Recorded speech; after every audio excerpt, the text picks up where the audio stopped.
I'm not strong enough. I'm saying the words, I'm saying the rebuttals, I'm saying all the stuff, and they don't care. As silly as it may sound, this is exactly what I looked like 4 hours into my first ever day on the doors. See, I was the perfect student of the game.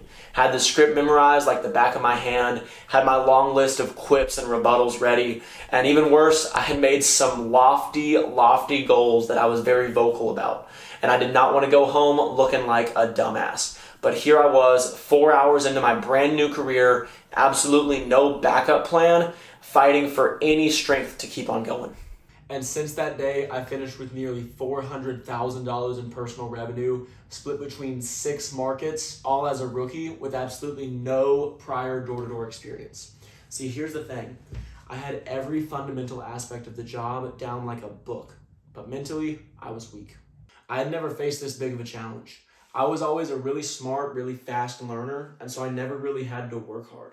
See, in school, I was in 38 clubs, graduated top of my class, and I was nationally ranked for several math-based competitions. But as much as I hate to admit it, I didn't know how to work hard, especially in the mental department. So since then, I documented the 11 key principles to grow mentally tough on the doors. And number 11 is the one that made me blow up on Instagram. So stick around for that. And if you haven't already, go hit the subscribe button. Let's dive into it. One of the most important numbers that got me through this summer was 0.28%. See, I had thought I was God's gift to sales. I thought I had the magic word track that would just make people bend to my will, and I was wrong. Door after door after door slammed in my face, breaking down. But I finally was able to understand the absolute minimums, breaking down exactly what it took for me to say with a smile on my face that this summer was not a complete, total, utter waste of time. And all it came to was 4 sales a week. That's it. Which means if I'm knocking 200 doors a day, I need 4 in 1,400 people to say yes to me. The other 1,396 can tell me to fuck off. It doesn't matter. I need 4 people, 0.28%, to say yes. After breaking down the numbers, I felt a huge weight off my chest. And with that low pressure, I was able to move on to a nearly $16,000 week, my first week ever knocking doors. See, once you break down the numbers, it's really just a game of averages. It's like flipping through a deck of cards. In any given deck, there's going to be 36 numbers, there's going to be 12 faces, there's going to be 4 aces, there's going to be 13 of each suit, there's going to be all colors and shapes. But imagine the ace of spades is your sale. The other aces are, good conversations that you couldn't get over the hump. The face cards are polite people who gave you a water. And the number cards, they told you to screw off. In the game of blackjack, when small numbers hit the table, the count goes up and people bet more. Because we understand that every 2, 5, every 3 of clubs we get out of the way is one step closer to blackjack, one step closer to the sale, that glorious ace of spades with a fat commission check. See, the doors are the exact same. If you let a 2 of clubs HOA president get you down, you could fumble a laydown who lives next door. Whereas if you don't let the 3 of diamonds get to you and you understand, hey, every time one of these small numbers, the no soliciting guys, is out of the way, it's one step closer to the sale and the commission that comes along with it. Every 3 of diamonds, every no soliciting sign that you get out of the way is one step closer to a customer who is just ready to buy. But you need to drop that baggage off between the doors, which brings us to principle number 2, drop your baggage between the doors. We've all been there, the I can save her phase that every desperate 16-year-old boy goes through. But for some reason, no matter how good you treat her, she always ends up going back to her piece of shit ex. And the fact of the matter is, it's not that you did anything wrong at all. She just never moved on before entering a new relationship. She didn't drop off her baggage. And the door is the exact same thing. See, I was shadowing one of my reps the other day, and he quoted this client $229 a month, pretty standard price for the stuff we were doing. And the client just gave him the price objection probably 10 times in a row, and he could not close the deal. Moving on to the next door, he anchored at $189 monthly. And again, kept on going through, got a couple price objections, and couldn't close the deal. It went by way too fast because 2 or 3 doors later, he was anchoring like $159 bi-monthly and just dropping the package for fun. And it's not because the person couldn't afford it. I mean, she had a Mercedes in the driveway. We're talking a $2 million house. Price was definitely not the issue. He just didn't drop off his baggage from the first 2 customers. See, if you go into a neighborhood and you have 1 or 2 bad interactions, you cannot keep that with you. You can't take that and give it to every single person in the neighborhood. You need to have the memory of the goldfish. When you knock a door and Karen's mad because you knocked and she had one of those no soliciting signs, you leave with a smile, go to the next door.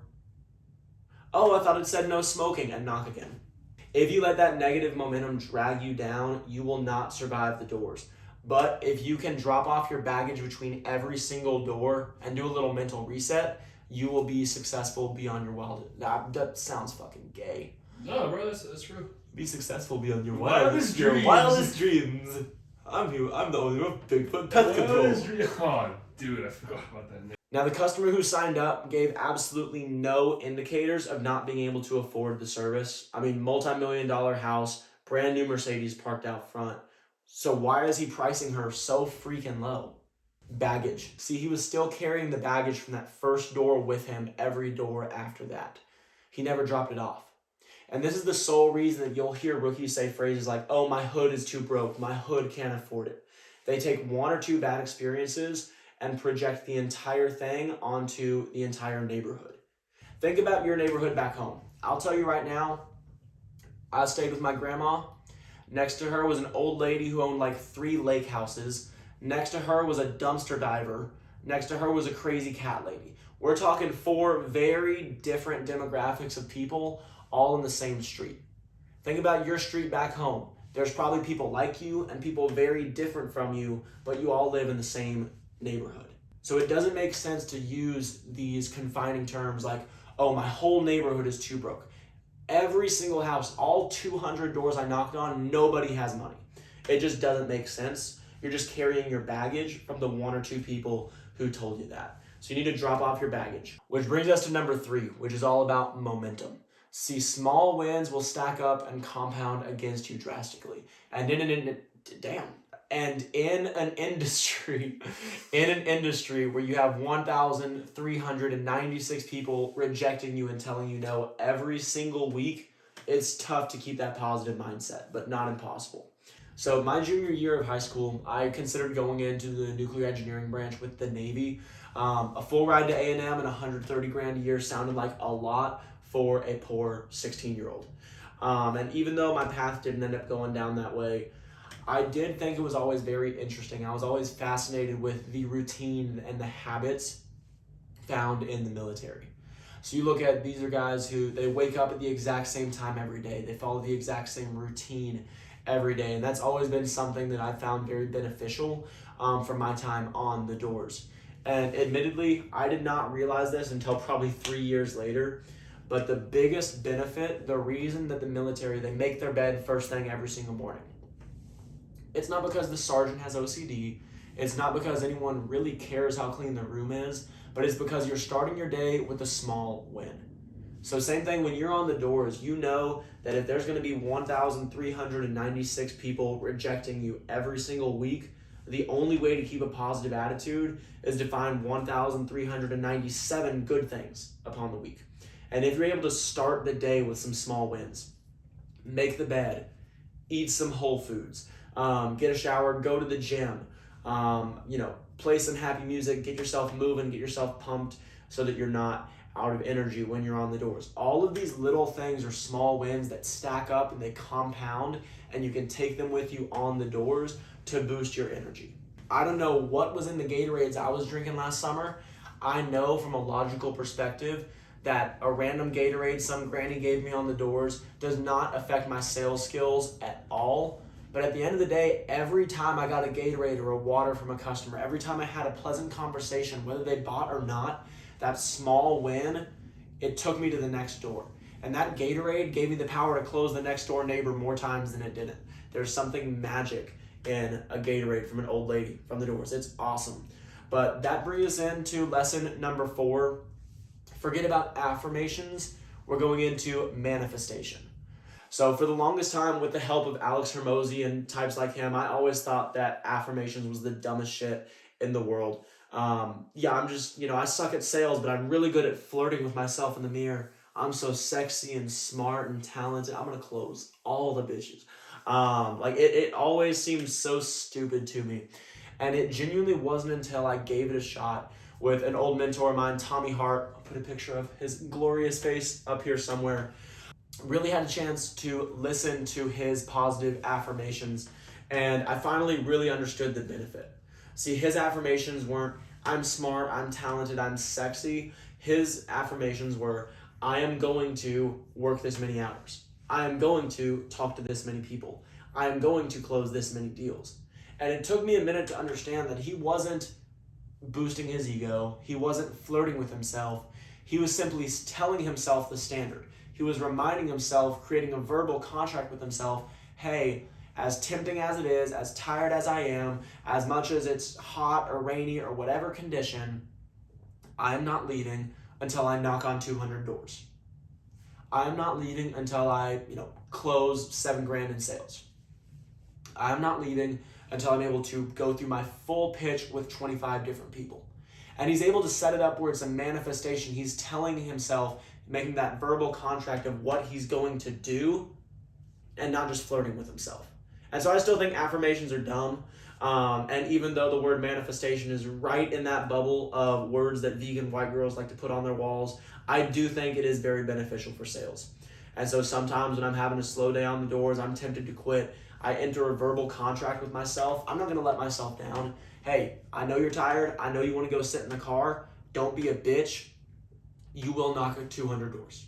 You're at 5K, but it's only 3 p.m. Hey, you said you would knock 8 hours. Keep going. See, if you're able to build your confidence not in how good you feel or how handsome you tell yourself you are, but in the physical operational task where you can say, I build my confidence on, was I able to knock 200 doors today? If I knocked 200, awesome. If I knocked 170, not awesome. It's a clearly measurable, operationable task I can assign to myself. And if I'm able to build my confidence in the inputs on how much work I'm willing to do, on how hard I'm able to attack my goal, I'll always succeed. The number of sales I make isn't necessarily in my control. The number of people I talk to, hell yeah. Number of doors I knock, I can control that without a doubt.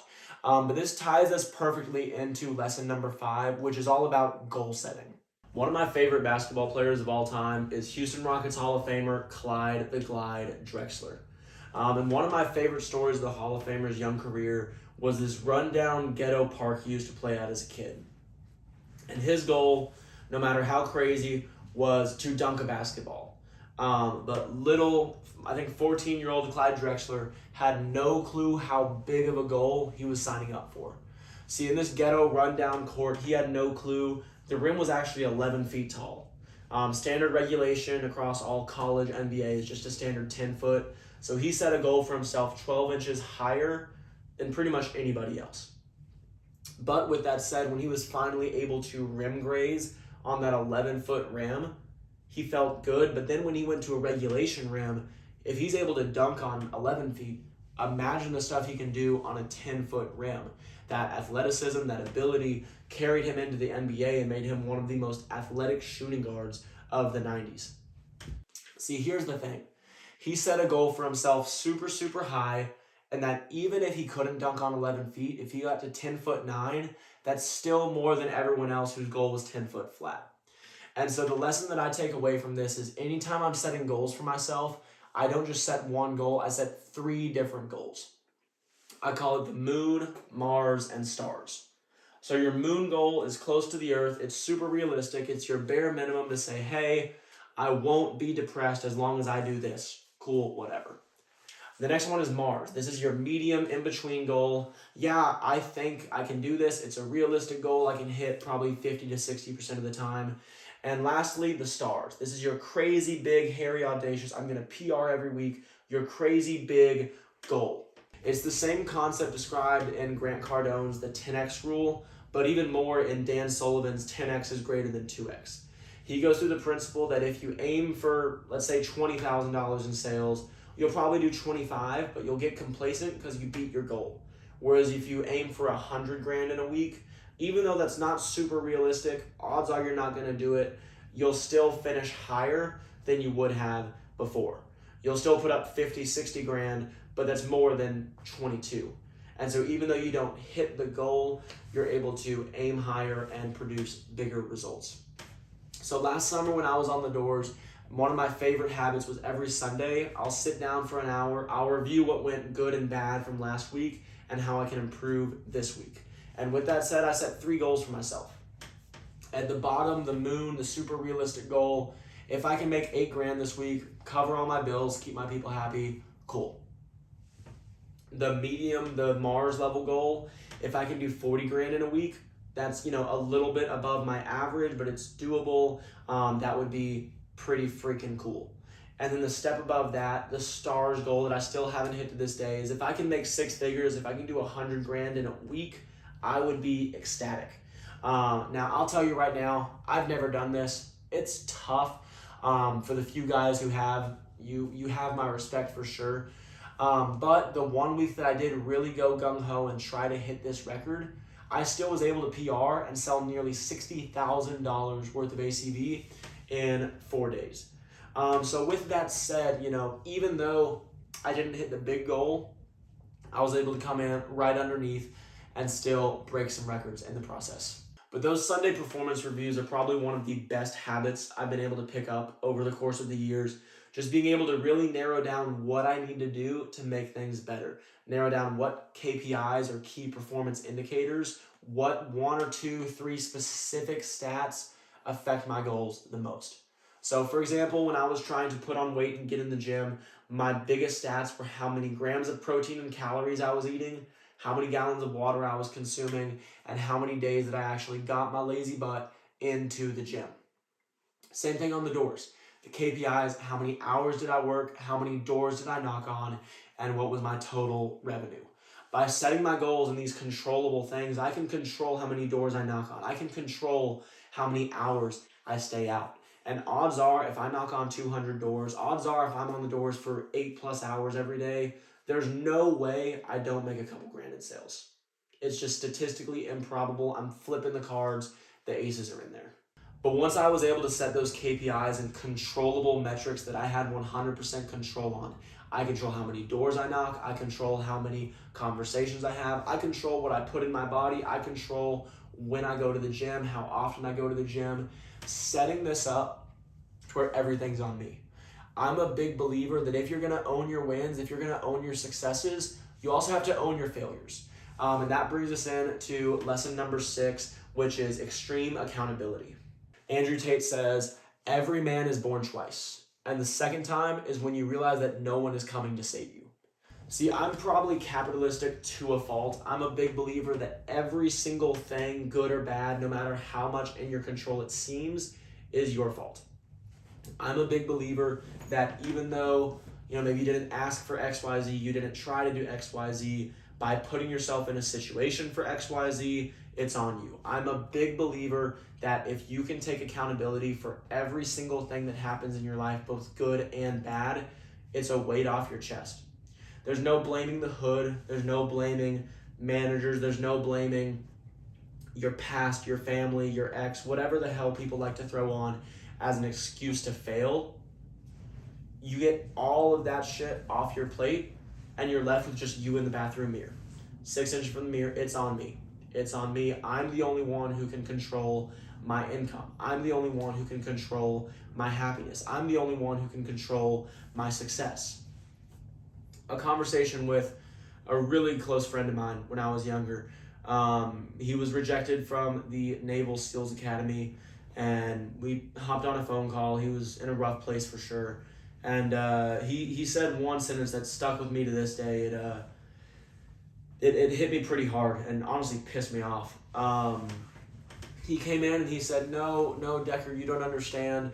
If you fail, you have XYZ circumstances. I'm not going to get on it all here.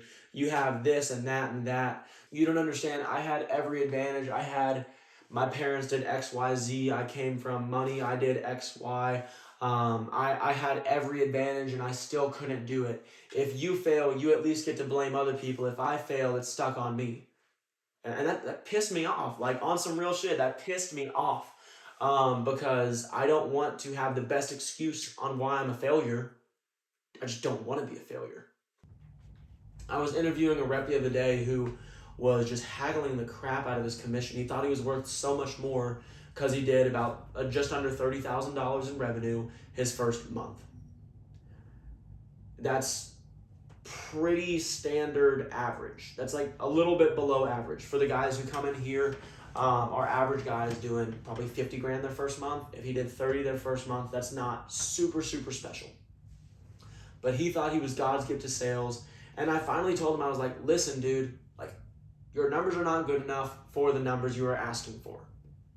And he started giving me the excuse, oh, well, you don't understand. My sister's going through this. And then my mom called me because this is going on back home. And excuse. Yes, I'm below average, but I promise you should pay me more still. And it comes to a point where I finally shot him a text, and I'll throw a snippet up here if I have it. I'm not looking for the guys with the best excuse. I'm not looking for the guys with the most believable reason they're a failure. I'm looking for the guys who don't want the way out. I'm looking for the guys who don't want the excuses, don't want to be a failure. I'm just looking for the guys who put up numbers. And at the end of the day, no matter what's going on back home, that's the beauty of a door-to-door sales job, of a commission-based sales job. The only person who controls your paycheck is you. Whether stuff's going on at home or not, did you knock the doors? Did you say the pitch? Did you do it right? Use tonality, connect with the customer, close the deal. Focus on the controllables. Everyone's got stuff going on back home. Stuff happens everywhere. This is a day and age filled with drama, and you can find an excuse to be a failure literally every corner you turn. It's just the biggest competition of who can be a victim this time. But as soon as you break out of that victim mentality and you're able to take accountability for, hey, my sister has XYZ back home and that sucks, I'm not going to let it affect my paycheck. Hey, my dad's going through XYZ back home, I'm not going to let it affect my future. And once you're able to take accountability for every little thing that happens to you, you're truly freed of the bind, of the weight of everything else in the world, because you're left with literally just you and yourself. No one's coming to save you. It's time to make shit happen. Lesson number 7 is the mindset of the eternal student. And I'm not talking about the super senior who failed algebra 16 times so that he can talk to the freshman girls. So I'll never forget my first week in California knocking with a 300K rookie, Camden Smith. I came in as a pretty big name in the door-to-door world. Pretty much everybody on the team knew who I was before coming, just because of my online presence. And I got a chance to shadow with him. He was one of the number one guys there. He's a dog. And he was able to, kind of show me the lay of the land, coming from, the Charlotte market. Louisiana market's very different from California. And I was shadowing with him his first day, and I heard him use a line. It's the most glorious thing I've ever heard. We were knocking for a company that had a pretty rancid reputation on Yelp. And when he showed a customer, he said, hey, keep in mind, Chick-fil-A, that's the Lord's chicken. And even they have a couple bad reviews. And I smiled, I turned to him. And about 10 minutes and, $1,068 later, I told him I'm stealing that. And he almost looked shocked, like surprised that I was learning from him.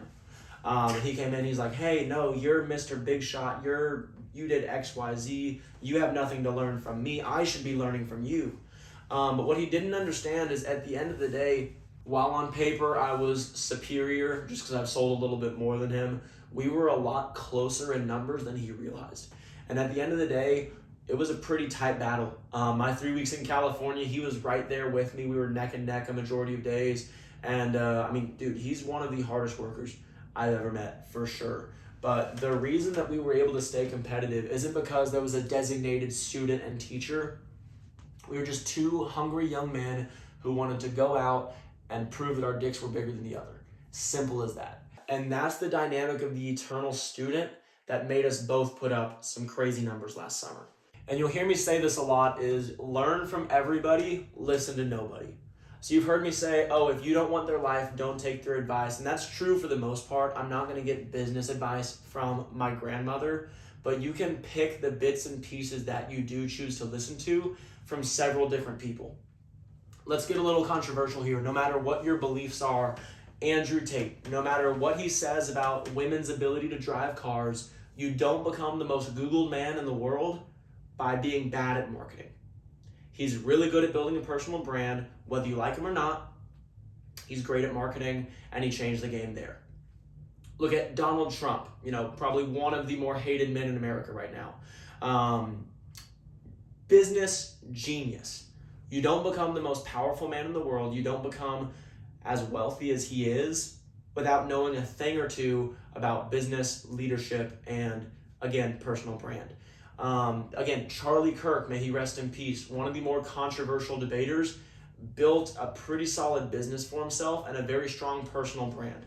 These are skills you can take whether you agree or disagree with them.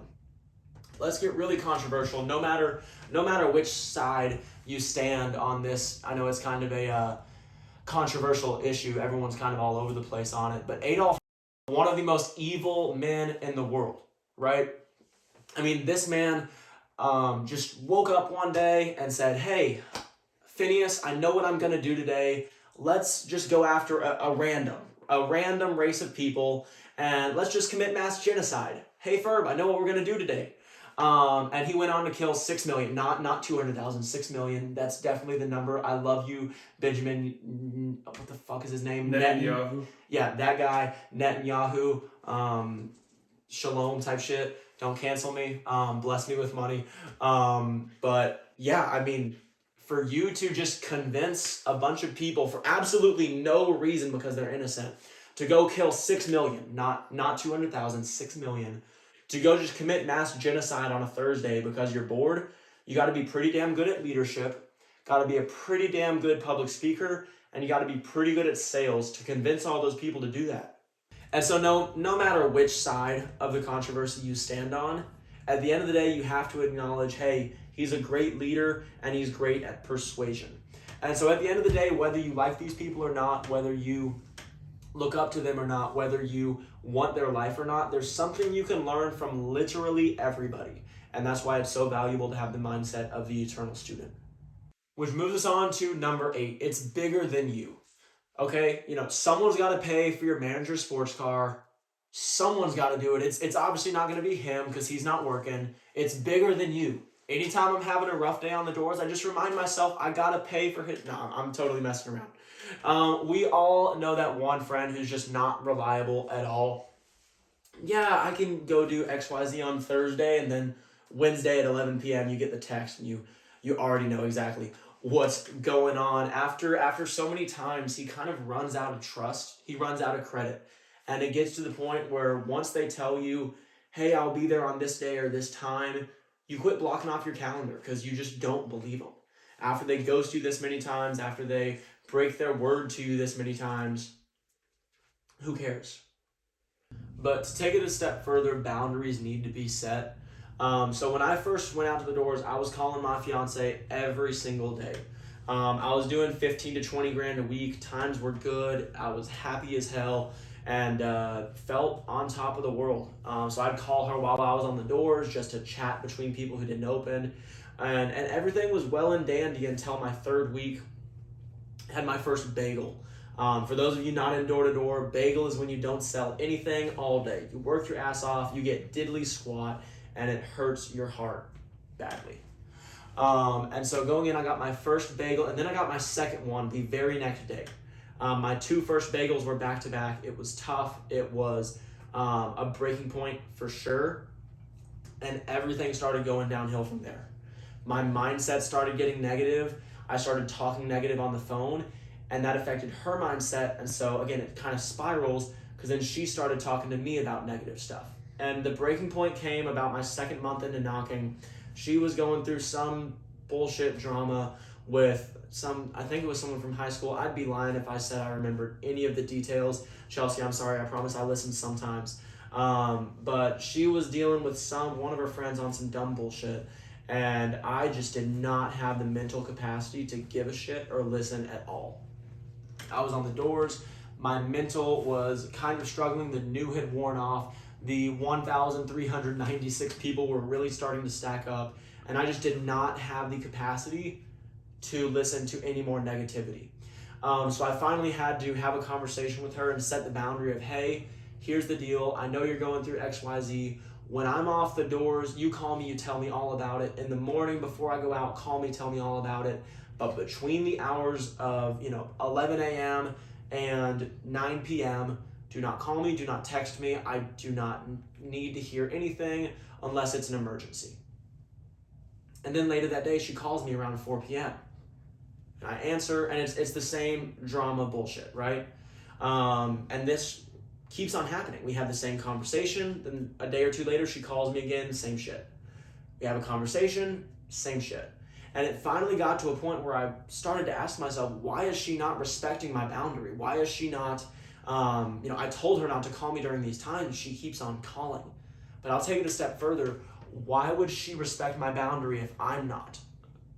If I say, hey, I'm unavailable from 11 to 9, and then I'm answering my phone in the middle of the day, what I'm telling her when I answer the phone is, hey, I'm full of shit. Look, I'm answering my phone at 4 p.m.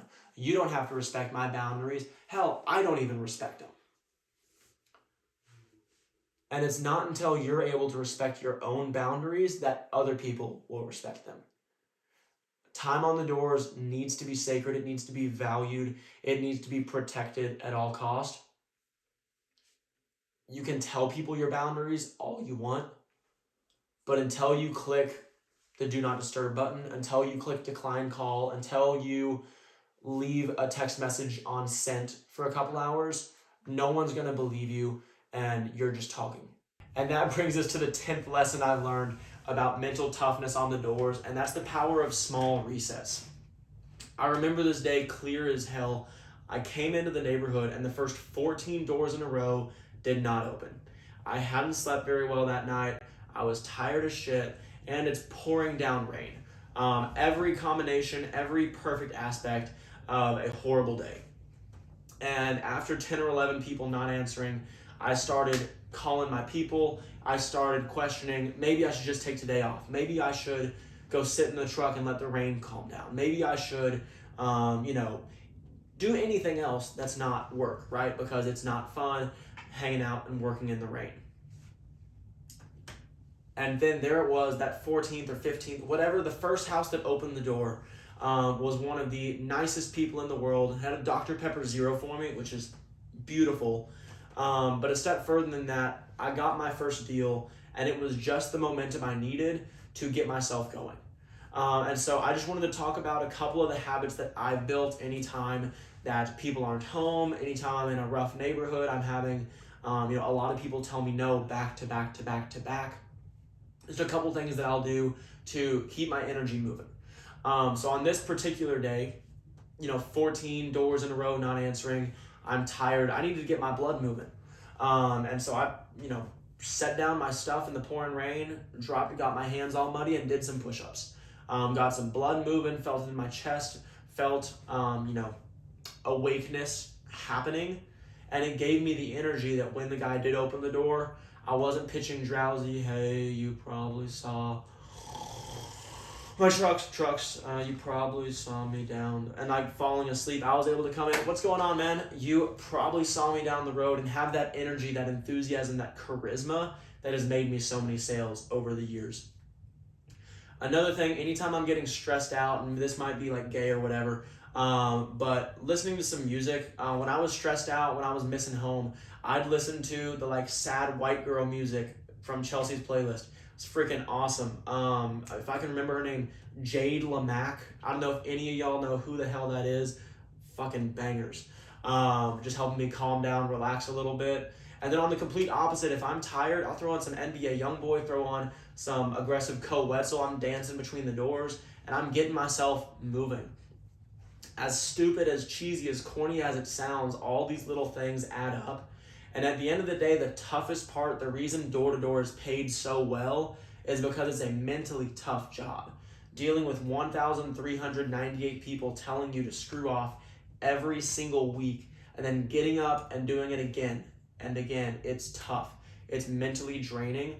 But if you have these little mental tricks, these small little resets, all these things you can do to keep yourself going, you will be able to succeed on the doors. Which brings us into the 11th point, the one that allowed me to get the presence on Instagram that I have right now. Probably the reason you're even paying attention to this video right now. The guiding principle of this entire thing is just to have fun. Guys, I think the reason that I was able to sell so well on the doors is because I was able to have fun. One of my rookies right now, he just came in his first, I think, 4 weeks. He's at 60K, which is pretty solid for a rookie. And he came in on his second day. He saw my Instagram and he came and he pitched someone. Hello, you probably saw. I can't do the Russian accent. It was actually his first day. It was his first day? Yeah. Fuck yeah. He came in on his very first day and did a little Russian accent on the doors. And he had the entire pitch just like doing his little accent. It was beautiful. It's because of that freedom. It's because of that looseness, that comfortableness of doing your own thing, of being able to have some fun in between the no's. Those are the little actions that separate the good and the great salespeople. Because you can memorize all the stuff, but you will get torn down by the constant rejection, the constant no's. Whereas after you know the basics, if you can keep yourself moving and have some fun on the doors, make some jokes, get some laughs, make some friends on the doors. I mean, there's so many things you can do just to make people smile, to make yourself smile even more, and keep yourself moving through the day. These were the 11 key principles that I learned to keep myself mentally tough to put up $400,000 my rookie summer. Same principles I use to this day and teach to all of my reps that we were able to put up just under $500,000 in the first 2 months of 2026. Outside of that, like, subscribe, comment, all that fun stuff. Peace.